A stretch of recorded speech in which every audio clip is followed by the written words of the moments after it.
Hello everyone, welcome back. Today I wanted to test out this Tula 223 and see how accurate it is. I have tested it in the past because I do a lot of shooting with Tula. I use this to train people. But the reason why I wanted to test it is because I have 3 rifles right here, 2 of which are known to shoot a half MOA, and the other one over there known to shoot 3/4 MOA. Okay, so I got 3 accurate rifles. So I specifically wanted to test the Tula in these rifles to see how accurate it's going to be. So on average, where are we? Well, here's the thing. I did it on the Palmetto 223 Wild. You got 3¼ inches. On the Radical, okay, you got a 3½ inch screw.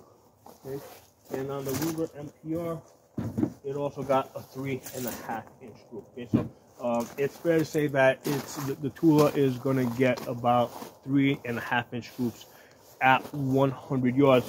And like I said, these rifles over here, when I shoot these with matched grade ammo, the Palmetto gets a half inch at 100 yards. The Ruger MPR, it'll get a ½ inch at 100 yards, and this Radical over here has gotten to 3/4. Now, I don't get that every single time, okay? But I get it often enough that, I can say that that's what the rifle shoot.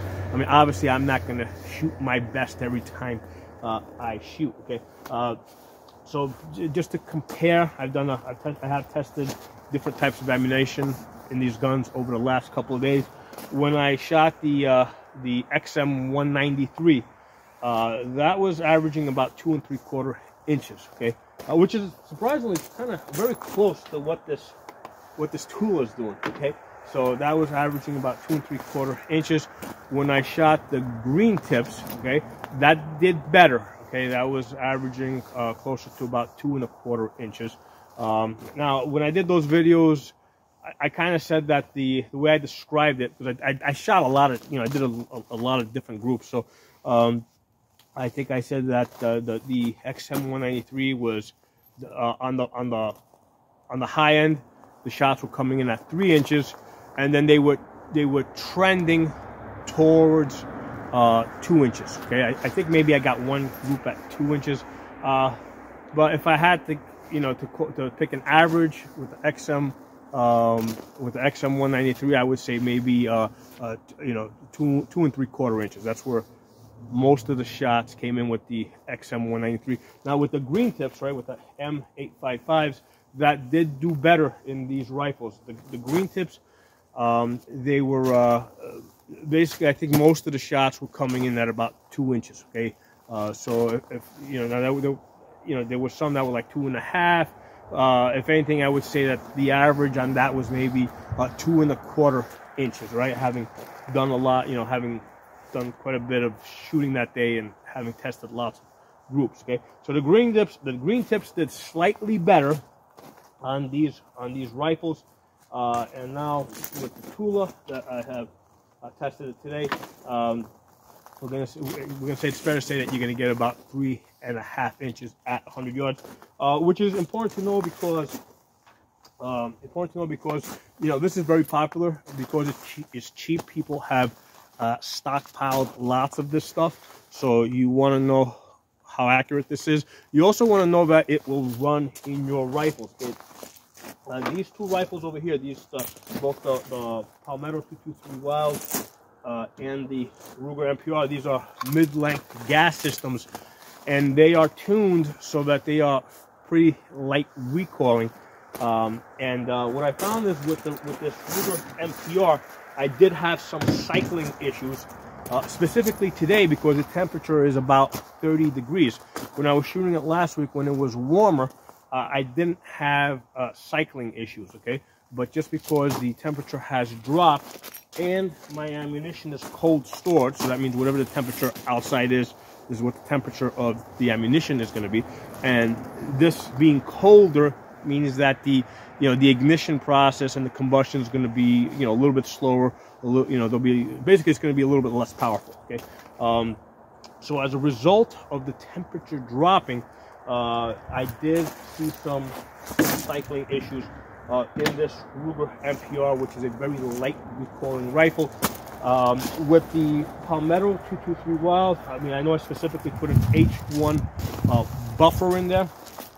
And that's not the case with the Ruger. I think that just the size of the gas port, it's just set so that it's very light recoiling to begin with. But with the Palmetto 223 Wild, initially when I was shooting this rifle, I felt that it was a little hard recoiling for a distance shooting accuracy type of rifle.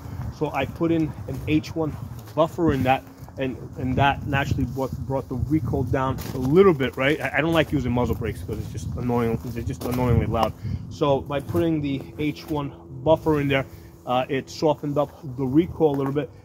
That shot fine today. I didn't have any cycling issues. The gun went to lock back, because that's usually a good indication if the gun isn't locking back on the last round.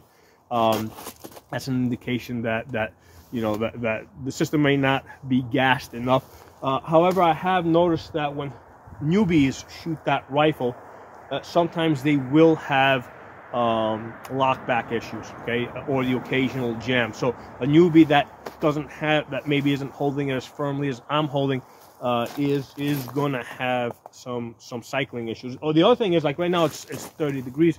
What happens when in a couple of weeks when the temperatures drop to -10 degrees?